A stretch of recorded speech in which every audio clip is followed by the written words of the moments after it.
podcast where we talk to smart people, but not necessarily done by smart people? That is an awesome question. This one goes down probably on one of my top 5. Hey, I like nutrition. I like to eat food. This is the coolest thing ever. We're going to do this forever. I wish I paid more attention in that class. You know, I'm going to be honest, I don't understand that. As a man, I don't get it. Welcome to smartpeoplepodcast.com. Hello and welcome to Smart People Podcast, conversations that satisfy your curious mind. Chris Stemp here, and let's just start with this. Anton, you're the man. Anton is our newest Patreon supporter. Just as a reminder, you can go to patreon.com/smartpeoplepodcast and support the show. Now, what do you get? Well, you could have asked our guest this week any question you wanted. In fact, you can ask any of our guests a question. That's what you get for as little as $2 a month. Oh, and you can get ad-free episodes sent straight to your smartphone, just like any other podcast. Now, I know what you're thinking. Chris, wow, you're coming out hot. You're firing off the Patreon pitch rather quickly. Well, you know what? This is damn good content, and I think you should support us. Patreon.com/smartpeoplepodcast. All right. Look, partly I'm just feeling a little cocky because our guest this week, I mean, again, it's another person that if you would have told me 5 years ago we were going to have him on the show, I'd kind of think it's crazy. Now, maybe that's just because I'm a podcaster, but hey, I respect the best in the business. And this week we have perhaps the best in the business. Our guest this week is none other than Guy Raz. You have probably heard of Guy before if you've ever listened to TED Radio Hour or the podcast called How I Built This. Guy Raz is the creator and host of some incredible podcasts, including How I Built This, Wisdom from the Top, and The Rewind on Spotify. He's also the co-creator of the acclaimed podcast TED Radio Hour and the children's program Wow in the World. He received the Edward R. Murrow Award, the Daniel Shore Journalism Prize, the National Headliner Award. Look, Guy, he's just one of those people who is just part of the industry. He's a hell of a journalist, and his podcasts are amazing. And even more so, I was really happy to have him on because, one, we get to nerd out about asking questions. You know, something I've been doing for over a decade. Guy has been an inspiration for me. I want to know, how does he pull out the best in guests? How does he ask questions? What does he think about journalism? So for all you podcast diehards, this is awesome. Additionally, How I Built This is actually one of my favorite podcasts, and Guy has a new book out called How I Built This: The Unexpected Paths to Success from the World's Most Inspiring Entrepreneurs. And as I look at this book, I'm actually holding it in my hand. It really, really motivates me because I can just replace the How I Built This title with Smart People Podcast. We need a book. I mean, we really do. Think about it. Almost 400 episodes. Think of all the gold. Is that something you'd be interested in? Shoot me a note. Chris@smartpeoplepodcast.com. All right, let's turn it over to our amazing guest, Guy Raz, as we talk about his new book and his podcast, specifically How I Built This: The Unexpected Paths to Success from the World's Most Inspiring Entrepreneurs. Enjoy.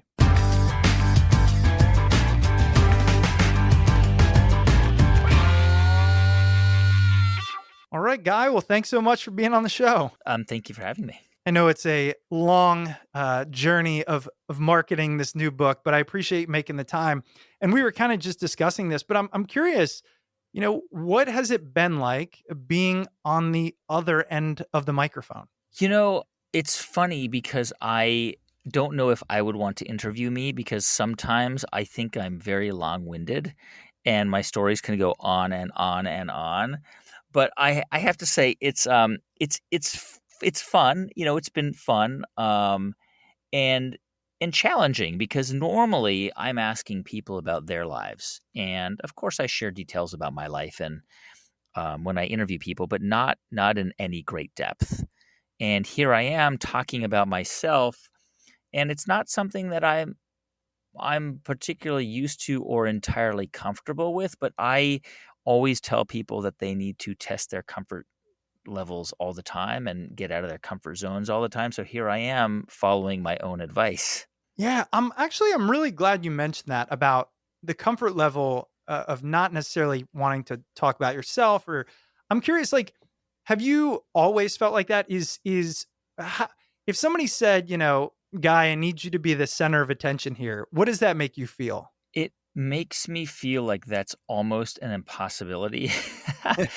I remember years and years ago, I read Dale Carnegie's How to Win Friends and Influence People, which hasn't really helped me win friends and influence people. But there is a part of that book that's really so true, which is if you want if you want people to be interested in you, ask them about them Mhm. and ask people lots of questions about them. And that's sort of been my thing. I'm really interested in other people. Um, and so I have, for a variety of reasons, always been kind of reluctant to talk about myself. Not because I have anything to hide, but I think because I, for some reason, I felt that there was I don't know if narcissism is the right word, but Mhm. like a sort of sort of a self indulgence. And I understand that that might be a little bit sort of an extreme perspective.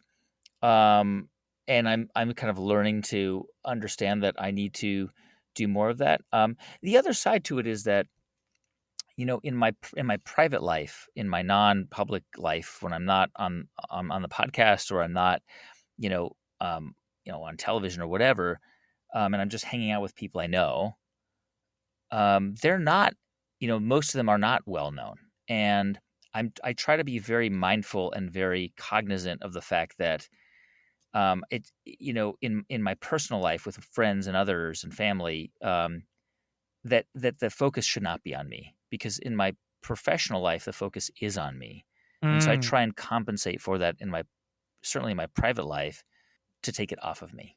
That's interesting because given what you do, right? So hosting podcasts and things like that, I would consider the thing you are best at is definitely like weaving a narrative, storytelling, but it is also highlighting others, right? So whether that be TED Radio Hour, How I Built This, it's kind of highlighting that other person's journey, successes. So, but in your mind, it still does sometimes feel like, yes, but I am at the center of it professionally. Is that fair? Yeah, I think so.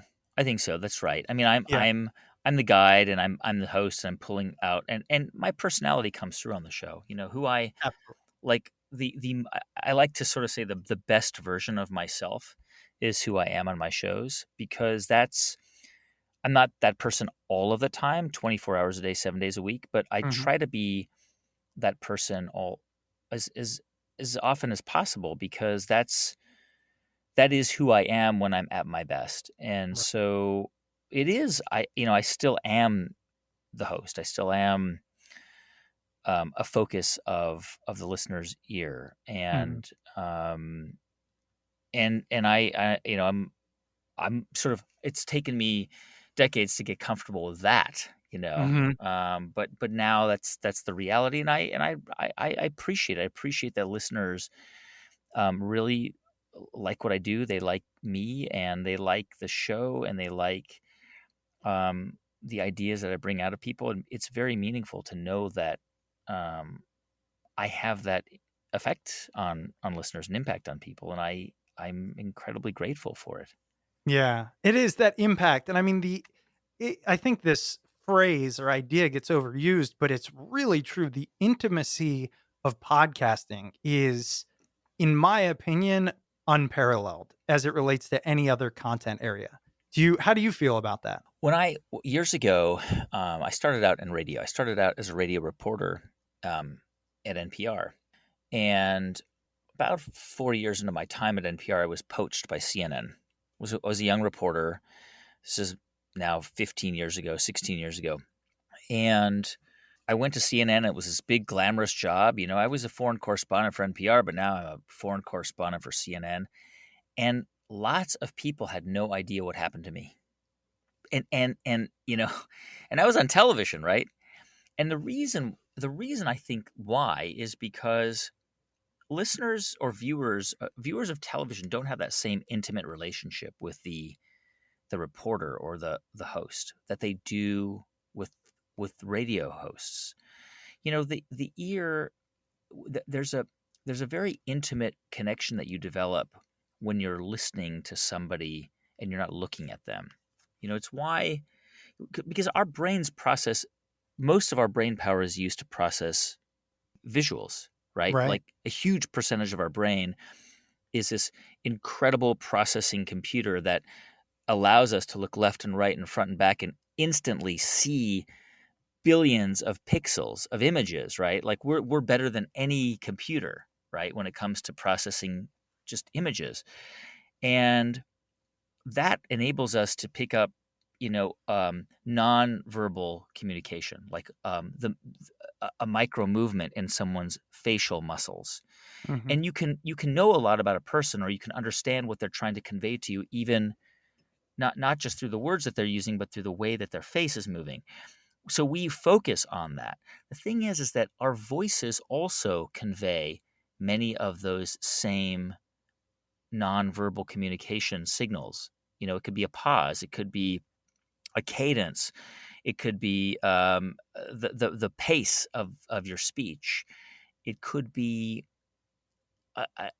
it's sort of an almost inaudible hint or tick in your voice. But when you're listening, you pick up on those things. Hmm. It's sort of like when you were a kid and you had a phone conversation with a friend, and you had that phone in your house with a long cord, and you'd walk down the a hallway to a closet in your house and sit in that dark closet and talk to your friend. Those were some of the most intimate conversations I had as a kid. It's a little bit like radio, and it's why I think we're able to I say radio, it's audio podcasting. Right. It's why we're able to develop those connections and this intimate bond with the It people is. who listen to us. And, very few people in this medium and in any medium have the recognition from an audio standpoint that you do. I mean, it's really eerie talking to you conversationally because of, and I know you hear this all the time, even I get it, right? Like, because people have associated you with your voice for so long that it becomes its own persona. Yeah, I think that's right. I mean, I think that, and it's funny because I never saw my voice as a strong suit in any way. When I came to NPR in the 1990s, the voices that you wanted to replicate were like Bob Edwards. You're Yep. listening to Morning Edition, or Robert Siegel. You know, my hero was Noah Adams, who has just he's not in radio anymore, but he's this wonderful Kentucky lilt. Just a beautiful voice, but also a deep voice. And I didn't have that. I never felt like I could bring a voice, just a sound, to the radio. And in fact, when I became the host of All Things Considered in 2009, I occasionally would have, or more than occasionally, would have run-ins with news managers, who were in more powerful positions, because traditionally the way it worked at NPR was, the host would be handed a script, or would be told what to do by news managers, producers, and others. And that was the way it worked. And that didn't make sense to me. I said, look, you've hired me to be the host of the show for my ideas, because if you hired me for my voice alone, you wouldn't pick me. I don't have a great voice. I am not Bob Edwards. I don't have this beautiful booming voice, but I have a lot of really good ideas, and I have a real clear sense of what I want to do with this show. And that was my approach. I mean, it created some friction, a lot of friction actually, over the years I hosted that show. But it didn't make sense to me that you would have me on as the host of the show for my voice, because I never thought it was particularly good. And so I always felt like I had to compensate with my ideas or my writing or my words, because my voice just wasn't up to snuff. Well, I have to say, on behalf of all people creating audio content around the world who don't have that booming baritone, we appreciate it. I think you have played a large role in normalizing the fact that you can own your your voice or your audible persona in different ways other than the very standard thing. So it's I think it's a it's a noble thing that you've done for many in the profession. I want to get back to one thing you said I thought was really fascinating. You said, on air, if we want to call it that, you are oftentimes the best version or versions of yourself. What do you think those things are? I think those things are being incredibly fascinated by somebody else's life story. I think when I'm at my best, I'm very empathetic. Um, I'm very curious, and I'm I'm I'm just really enjoying learning about someone's life, which in almost every way is actually a wonderful, just a wonderful experience and a very deep and intimate experience to have with somebody when you are interrogating, not interrogating, but when you're asking them questions about their life, intimate, personal questions that force them to go back in time and to relive moments, not necessarily traumatic moments, but moments in their life that were meaningful or important or milestones. And I, you know, I'm on that journey with them. I'm in the cockpit. I'm in the cockpit of their brain. I want to rediscover the story with them, even though I know a lot about the story ahead of time because I do a lot of research. I'm there to help guide them through it and also to cheer them on. It's almost like going back in time with them and reliving the journey with them. And that's when when I'm when I'm really at my best, and I'm often at my best in those situations because I'm so invested in that person's story and journey, and I'm also fully present. It's hard to be present when you are in a room full of people, or you are, if I'm speaking to thousands of people in a public venue, or doing a live show in front of thousands of people. But when it's just you and somebody else, I can be so present. And when I'm really present and I'm focused on that person's story, it's sort of like it's like a gift. It's when you're listening to somebody, um, you are both receiving, but you're also giving because you're showing respect for their journey. It's a fantastic way of putting it, and I feel like in a fairly small way, I can definitely understand where you're coming from, especially from the skill you mentioned, right? Just being enamored with people. I never knew that that was a quality that not everyone had, right? So I always thought, of course, I want to learn everything there is about this person. I remember talking to my mom. Both of us have that in common, where it's like, and my dad doesn't, where uh, if we go up to somebody, they can say something and instantly, genuinely, all we care about is what they have to say, not what we have to say. And I think it comes through in in this medium really well. On the flip side, and you mentioned this earlier, it can stifle, I think, growth and opportunity because, and you mentioned this, right? If that's your point of view or a strong character trait, it's hard to then go out and promote yourself or give what you have to the world. What advice do you have to people who might fall into this category of like, I I don't know if I can go out and add value, or it feels egotistical to put my ideas or my thoughts out to the world. I'd rather sit behind the proverbial microphone. I think that it comes with time and practice. Look, we live in a moment in history where narcissism is kind of the default position, right? That instant TikTok stars and social media influencers are, that's sort of the order of the day. And there's no and for many of them, there's no shame in being self promotional, right? And I think it's also a generational thing. I'm in my 40s. My generation really kind of frowned on self-promotion. It was not seen as something that you do. I've come to understand that there's also this kind of um, exaggeration of what it means to be self-promotional. You know, in my case, I've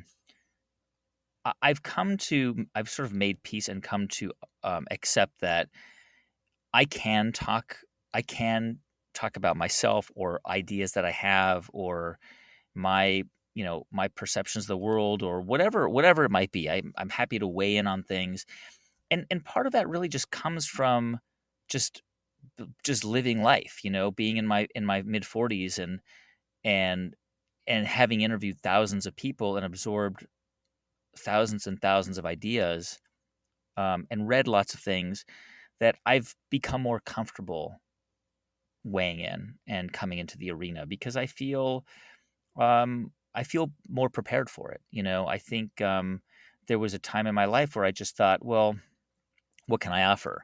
But you know, with just with the passage of time and and gaining experience in life, you naturally begin to understand that there are things you have to offer. In my case, I was a foreign correspondent. I covered 45 countries and 7 wars, and have interviewed thousands of people around the world and have seen incredible things. And so as I've become older and have been able to really appreciate that and to reflect on it, it's become easier for me to to understand that when I do talk about these things, it's not narcissistic. It's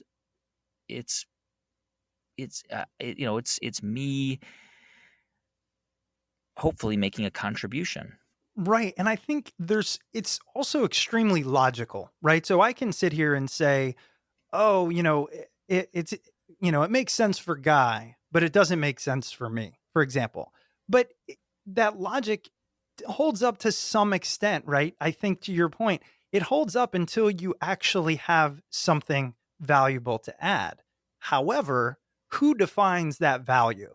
And that's something I've spent a long time thinking of. To your point, right? Take TikTok. Like, to me, zero value. And don't have the app, don't know anything really about it, don't care. But that means, although that's my opinion, there are plenty of people that if somebody stopped sharing on TikTok, there are millions, they'd be really upset by that. So it's an interesting kind of dynamic. I think an individualized journey to say, when do I feel ready to share what I know? And then can I do it, or am I doing it in a way that feels genuine? I think what gets tough is a lot of people seeing those who are self-promotional or narcissistic, frankly, getting a lot of the coverage, and even by societal standards, getting the pillars of success, or getting the Mm, things of success, right? yeah. And I think that's right. But I also think that we really our society puts a lot of pressure on people to be extroverted, to put themselves out there. And a lot of people just don't want to do that, and I understand that. I mean, think about how many times in your life, when you were a kid or in school, there was a talent show, okay? Or you went to a summer camp and there was a talent show. Well, it's a very narrowly defined thing because usually talent shows were kids who could dance, kids who could sing, or kids who could act, and that was or play an instrument, and that was the talent show, or make stand up and present, or make do a comedy routine. So talent really was defined as entertainment. Has been defined as entertainment, but other people have talents that you can't just put on a stage at a talent show. Like somebody might be an incredible baker, or they can produce these beautiful cakes with this like intricate fondant, that you can't you can't go on stage at a talent show and show that off.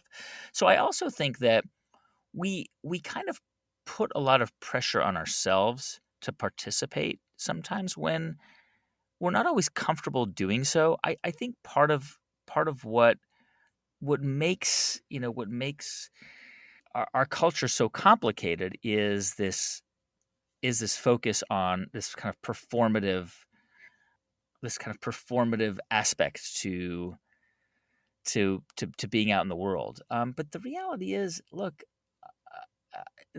and by the way, I say this from experience. I mean, a lot of people that I've interviewed, me and also, are introverted. We're natural introverts. I think what I've learned is that, and I hope people here listening to this can sort of take something from this, which is being an introvert doesn't necessarily mean you are condemned to a life of shyness and quiet and solitude. But it doesn't mean that you have to be out there performing all the time. It means that you can decide how you want to be and present. Um, but it's not one or the other. I think that we all have the capacity to decide how we want to engage in any arena or in any forum. So yeah. Well, this just hit me, but it's really fascinating talking to you about this because you not only kind of are that person, right? Public facing, reaching millions and millions of people all over the world, but you also talk to people who have found exponential success, right? So, as of course, we're going to get into how I built this, but some of the world's greatest entrepreneurs.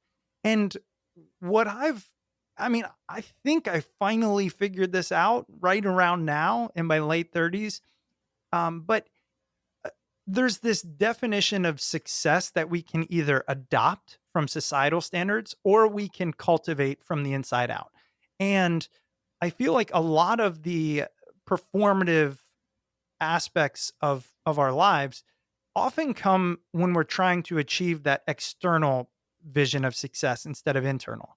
I'll give you an example. I was listening to a podcast where there was a guy, he created, I think it was Biz Now or something like that. And he was one of the first people who's like really wealthy who I've heard flat out say, we should stop glamorizing, you know, the outwardly successful, and we should start really glamorizing the, content homeowner or homemaker who raised a good family and was happy and like went about their days in joy. And I just find that message doesn't get out there so much. So this long-winded kind of diatribe I'm going on is really to ask you, given that you are a public facing figure and you interview some people who have, received such fame, how do we balance this? We want the results that often come from the performative aspects, but it might not be in our nature, or it might not even be something we really want to do, but we want the results that are oftentimes attributed to that, if that makes sense. Yeah, I mean, look, I think that it's very hard to control what our culture decides to focus on and what it decides to ignore. I mean, think about how many flash in the pan celebrities have come and gone in your lifetime or the lifetime of anyone listening, right? That you don't that occasionally you'll remember their name and then you'll look them up on Wikipedia to see whatever happened to them.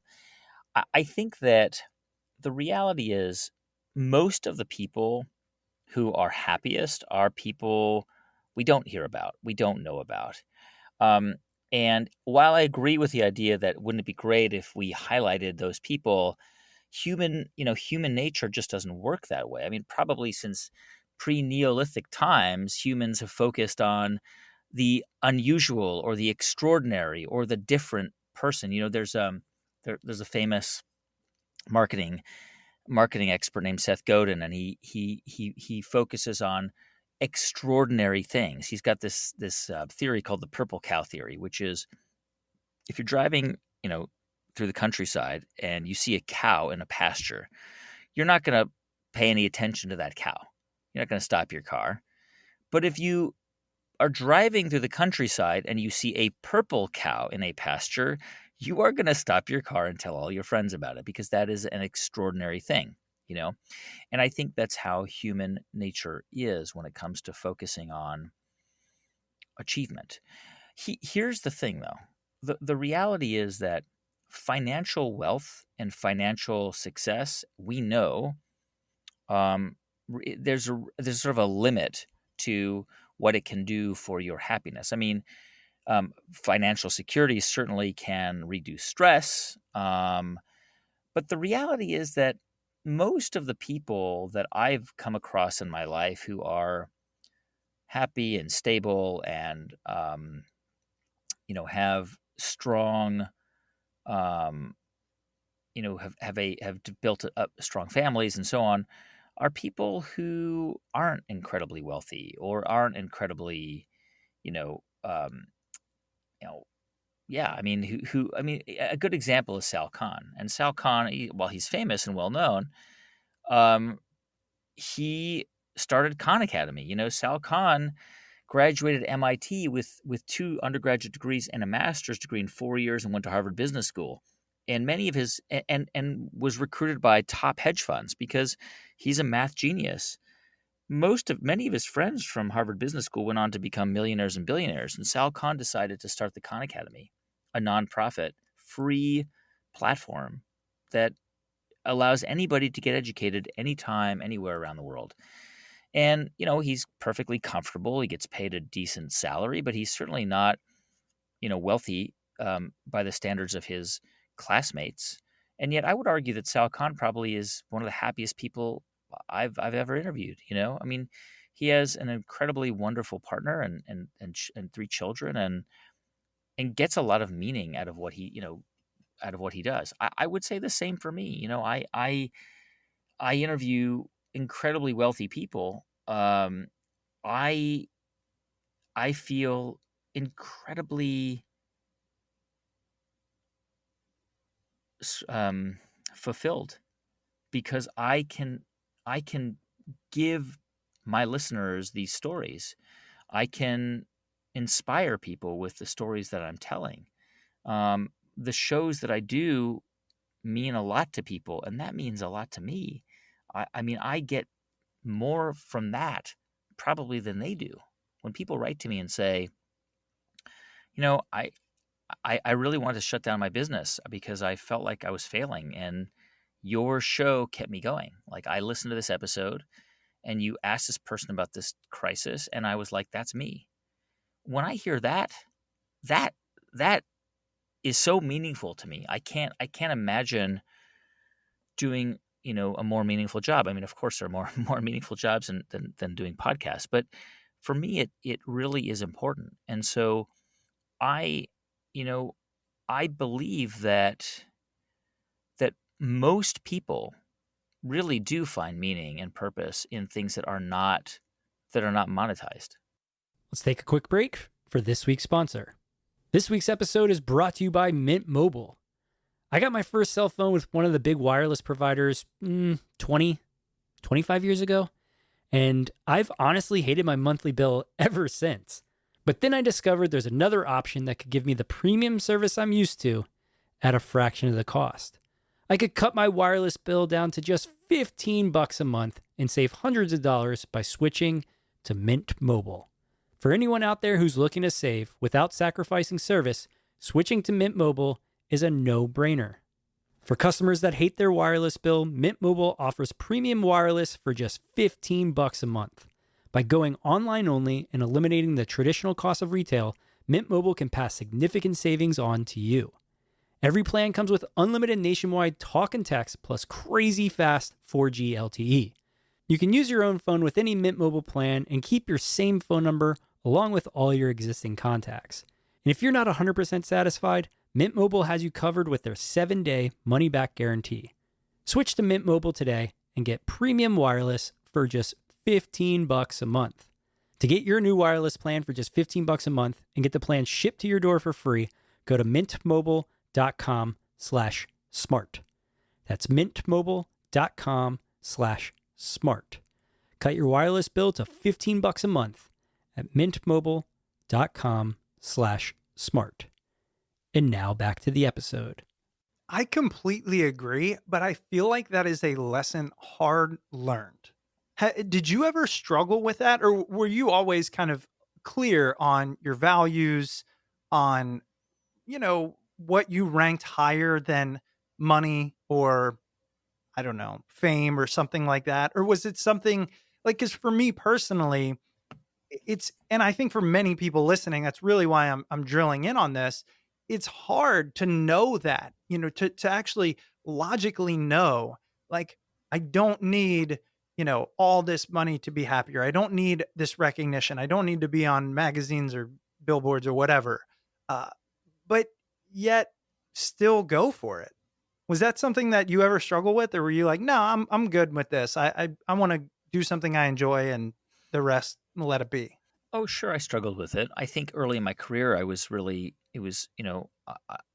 becoming well known for what I do as a reporter was important to me.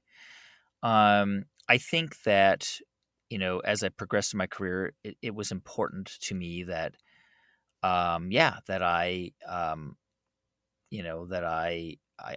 get that outward validation. I think what really changed it for me was when I had my first child, because my ambitions really changed. It was it's hard for me to explain it, but I'll try. That child who came into my life all of a sudden was clear to me that my life, the purpose of my life, was to help this child learn to survive as an adult. It's this very primitive instinct in us. And it was I just had so much clarity about it that it didn't, as strange as it sounds, it didn't matter to me what I did professionally. And my professional ambitions really changed. Um, in some ways, I became far less ambitious, even though my career exploded and prospered and blossomed after the birth of my first son and then my second son. But I think in part because I stopped caring so much, stopped worrying so much. I stopped focusing on things like outward recognition and external validation because I had these humans that I was now responsible for the rest of my life.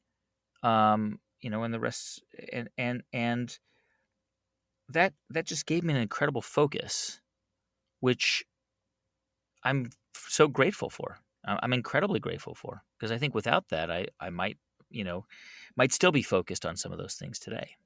Yeah, it's a great point. It adds a lot of clarity. Like you said, I've got a 5-year-old and a 2-year-old, and me and my wife joke before my kids were born.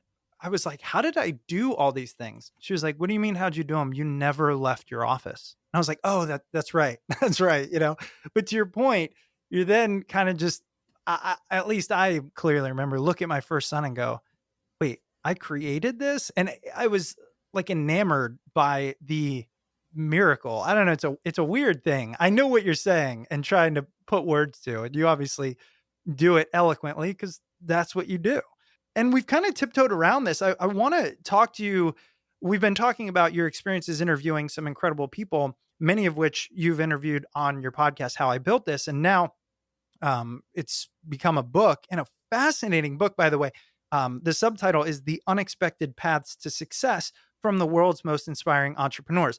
One of the things I just want to credit you with, as somebody who's struggling with it currently, I think it's hard sometimes to take a podcast with hundreds of people's stories and then put it into a book that is not just a regurgitation of their stories.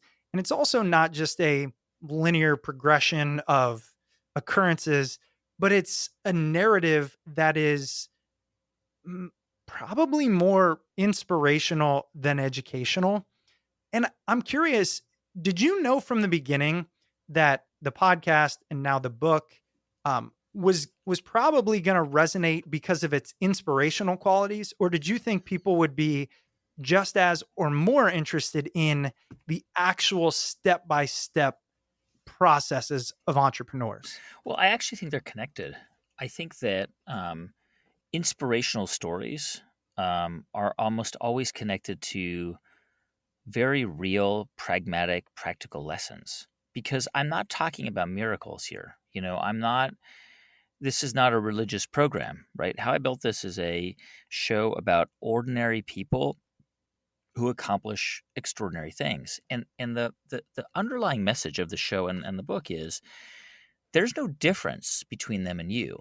It's we are all Clark Kents. And the difference is that some of us go into the phone booth and put on the cape. And so what I really wanted the show to be, and what I want it to be to this day, and what I want the book to be, is a guide for the people who are not naturally going to walk into the phone booth, for the people who kind of need a push, to be reminded that you can actually do this. And in order to do that, you need to see how other people did it. And those stories and those lessons are incredibly inspiring. I mean, the book to me and the show to me is no different, except I think better in some cases than a business school course. It's a free MBA, because if you go to business school today, the way you learn about business is through case studies. Right. And what we do is the same thing, I think, just better and in a deeper way, in a more meaningful way. And you don't have to pay $100,000 a year for it. The show is free, the book is $20, but it's really designed to do both things, to show you very practical ways that people went about finding funding for their businesses, coming up with ideas, how people researched, because look, building a business, the easiest part of building a business, the absolute easiest thing you can do when you want to build a business is come up with the idea in your mind and imagine it out in the world. That's the genesis of your business is the easiest part. Everything after that is hard, really hard, because you actually have to pull that thing from your brain, that vision, and put it on paper, and then convince people to buy your product, and then find a manufacturer that will make it, and find money to fund it and distribute it, and then and then you're not done. Then you got to grow it and scale it, and it's a long journey. It's a never-ending journey. Even incredibly successful entrepreneurs have sleepless nights. So that's really how I see it. I want people to be inspired by the show and the book because of the very practical things that the people figured out how to do. I mean, in some ways, if there were a yellow pages for mistakes, that's what I want how I built this to be. It's like, here's what this person did in this situation, and here's how you can avoid it. Because there are no shortcuts in starting a business. The only shortcut is learning the mistakes that other people made that hopefully you can then avoid.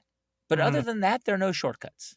It's such a good point. And I have to tell you, Guy, like, as you're saying this, so for a while, I helped, literally found, it was me and a guy in a basement, all the way to growing this nonprofit that's still around today. And I'll never forget, it was my last house.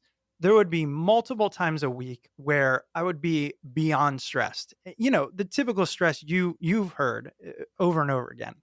A big one was always, are we going to be able to pay people in 3 or 5 or 7 or 10 days, whatever it was. And I remember there's a meandering path that goes through the woods behind my house. And when I would get just completely defeated, one of my favorite things to do, I would go put my headphones in and I would listen to how I built this for the exact thing you talked about, which was, it was one of, and still is one of those podcasts where I feel like you do such a good job kind of making me feel, oh, I can solve this too. It's one of the most democratizing, if you will, platforms, because you do show the humanness of the entrepreneur who, without that context, seems superhuman. It's such a cool kind of it's a great way to show people that anybody can do it, essentially. I mean, that's what I'm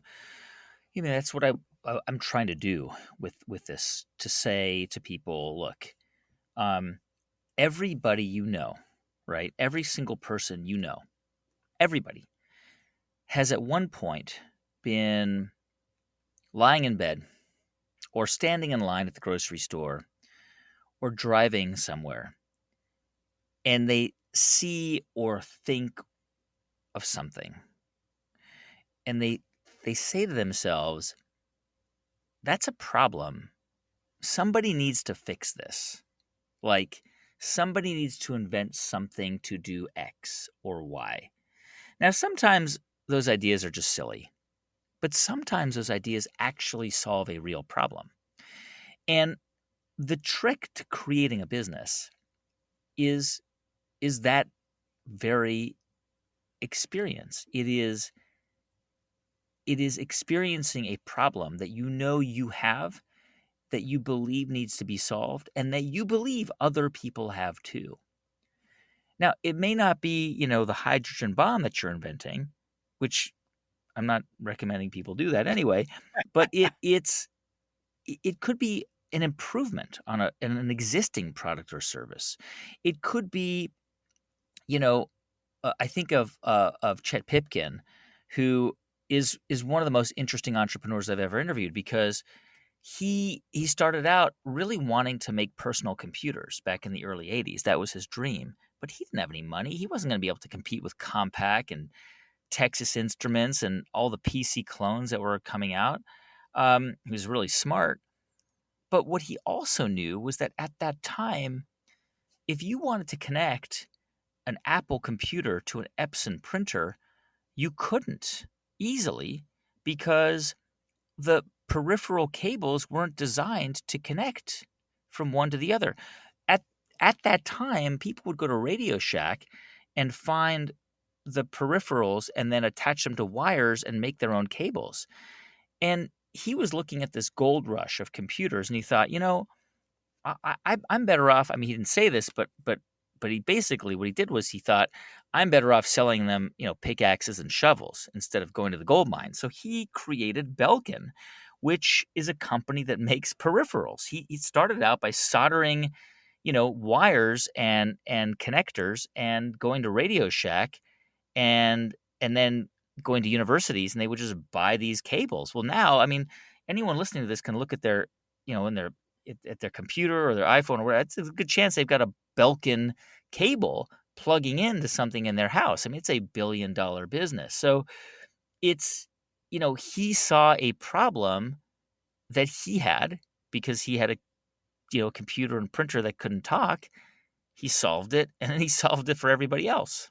What do you think is the commonality between the people who take the idea and do something about it and those that don't? Because to your point, you said, and I completely agree. Easiest part is the idea, right? And we all see problems that we want to solve. And some of us have even said, maybe I could do that, but it's very few who actually do, and even fewer who succeed. What do you think is the most common thread there between those that do actually take action?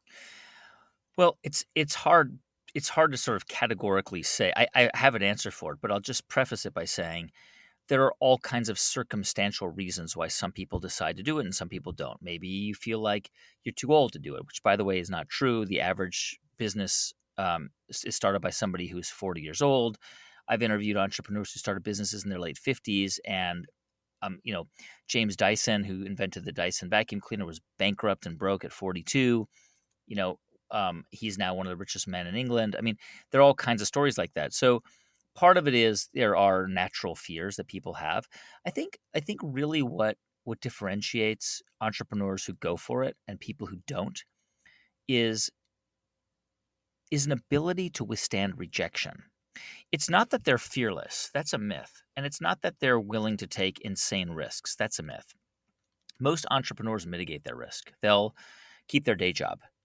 But really what differentiates them is they're not worried about what other people think. They're not worried if people are like, that's a dumb idea. That's not going to work. That's stupid. That's silly. I mean, James Dyson worked on his Dyson vacuum cleaner for 8 years in his backyard shed while his wife taught art classes at the local school, and they had 3 mouths to feed, and he had no income, okay?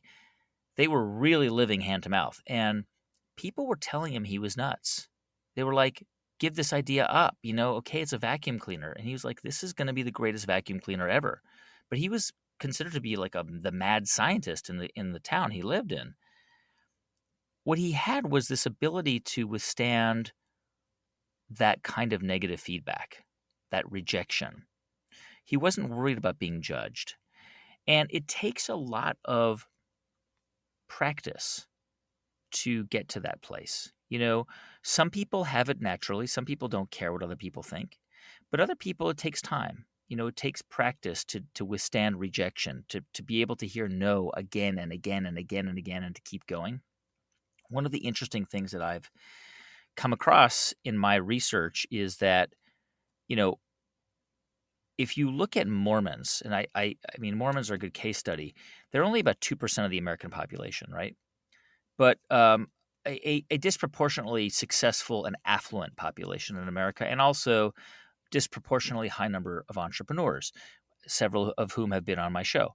David Neeleman of JetBlue is a good example. Well, what is it that Mormons have in common, or many Mormons? And the official name for the church, I'm just using that as shorthand, is the Church of Jesus Christ of Latter-day Saints. So I'm sorry if you're listening and I haven't used that name. I know Mormon is not always the acceptable term, but I'll just use it for shorthand. When they're 19 years old, young people, boys and girls, men and women, have the option, most of them go on it, to do a mission.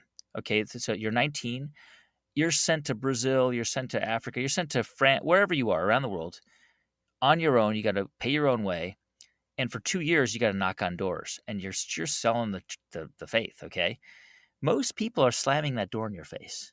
You're knocking on 1,000 doors a week. 999 of them are slamming in your face, and by the way, you have to walk away from there gracious, kind, polite, etc. Well, after experiencing that, being exposed to that for 2 years, guess what happens? Those kids go back home to the U.S. or Utah or wherever they live. They're just better equipped at age 21 to take on the world than a lot of kids in America who are 21 years old, because they've had that experience of dealing with rejection. I'm not saying you should go join the Mormon church. I'm not personally religious or Mormon, but what I'm saying, and that's not the purpose of the church. They're not trying to build entrepreneurs, but it's a good case study. I mean, if you think about what it takes to be a salesperson, it's the same kind of thing. You've got to go phone call to phone call, office to office, and pitch a product, and you will often hear no. And invariably, many of the entrepreneurs I've had on the show started out as salespeople. That's how they learned how to withstand rejection. Being able to do that is the key to being able to start a business. I love that, especially because you prefaced it with it's a skill that can be learned. You use the word practice many times, and I think it's such an important call out. And again, I'm just highlighting my own bias here because I consider myself entrepreneurial and I've started some businesses and things like that, but I've always felt that I lacked in that area of being able to deal with rejection, right? So I would say to people, like, if I bring you an idea, don't shoot it down because I'll give up, right? And oftentimes I've looked at that as more of a character flaw or even trait, in which case you just write it off and you say, that's just who I am. But to your point, you would never say that, or I don't think you would say that about something like being a salesman. Maybe you would, but you'd say, no, you have to practice, but that entrepreneurial, I think it gets too often. It is the entrepreneur is the person. It is not the experience or the progress is all I'm saying. I agree. I think pretty much every trait of an entrepreneur can be learned. I don't believe in this mythology that entrepreneurs are born. My dad was an entrepreneur. My dad, he was an engineer. He worked in the defense industry, and then he worked for a freight company for many years. And at the age of 41, he quit and he started a jewelry store selling pearls. He knew nothing about that industry, but he thought it was an opportunity to own his own company and employ his own people and make a decent living. And it was very hard, but he did pretty well. He did pretty well. He did okay. And he learned how to be an entrepreneur. The person who your local contractor or handyman is an entrepreneur. I mean, we don't think about those people as entrepreneurs as often as we should, but that really is what it means to be an entrepreneur. It's somebody who has an Etsy shop or a store on Shopify or the corner store. And by the way, a lot of corner stores, right, that just convenience stores that are enterprises, oftentimes owned by immigrants. Sal Khan's mother in Metairie, Louisiana, had a convenience store. Okay, he was raised by a single mom who ran a convenience store. Oftentimes, those businesses are much better businesses than some of these so-called Silicon Valley unicorns that don't make a dime. I mean, I'd rather make a profit at a small business than run a company valued by people for $10 billion, but that has never made a dime and is not projected to make any money for the next 20 years. That doesn't make sense to me. That's such a great point. And it's also, I know we're out of time here, but it's such a cool place to end because, what you do on your podcast, what you do in this book, what you do in general, we talked about it, is that inspiration. And I think for those listening, probably feeling it and going, wow, I got to buy the book. I got to listen to the podcast, which you absolutely do. And we'll talk about the book here in a moment. But, I look back to 10 years ago when we started this podcast and we, actually somebody the other day, I was talking to them and they said, oh, tell me about your business. And I was like, oh, it's a podcast. It's not really a business. And they were like, well, I think you're not giving the credit, and I was like, wow, it's interesting. And the reason I'm saying this is because if 10 years ago, I would have said, oh, I'm going to get to sit down and spend an hour in what I believe just conversation, intimate conversation, like we were talking about earlier with Guy Raz, I'd be like, that's crazy. Like that's so, it's just a cool, it feels like a bow put on it for everyone listening who has that entrepreneurial bent, who has the idea and maybe hasn't moved forward or is moving forward, but is getting stuck. It's a roadmap. It's a companion, and all of that. So this book, How I Built This, The Unexpected Paths to Success from the World's Most Inspiring Entrepreneurs, and the accompanying podcast, it's just been, something I've enjoyed for so long. It's been an honor to have you on, to share this. I'm so glad you put it into book form because it really takes on a different, just a different tone in this. And so, Guy, I want to say thank you. And I also wanted to say, what would you like to let our audience know or leave them with as this book comes to air here? As the time people are listening, it'll be out. What do you want them to know about it? I want you to know that this book is really designed to be that cheerleader, that it's a how to build a business, and it's told through stories, and it's designed to be, when you wake up in the middle of the night with anxiety about what you are building or what you're thinking about building or worrying about whether you should give up, I want you to have this book by your bedside, open it up and read it and know that you are hearing me in that book cheering you on and the people in this book cheering you on. And that's what I want this to be. Well, I got an advanced copy. You definitely accomplished that goal. Guy, thank you so much for everything that you do and for being on the show. Thanks so much, Chris. Every episode, I'm always just blown away by the people that we get to talk to. And this episode is no exception. I really hope you enjoyed that interview with Guy Raz. Guy's book, How I Built This, The Unexpected Paths to Success from the World's Most Inspiring Entrepreneurs, is out and available wherever books are sold. Well, it blows me away that it's already September, but let's jump into some housekeeping real quick.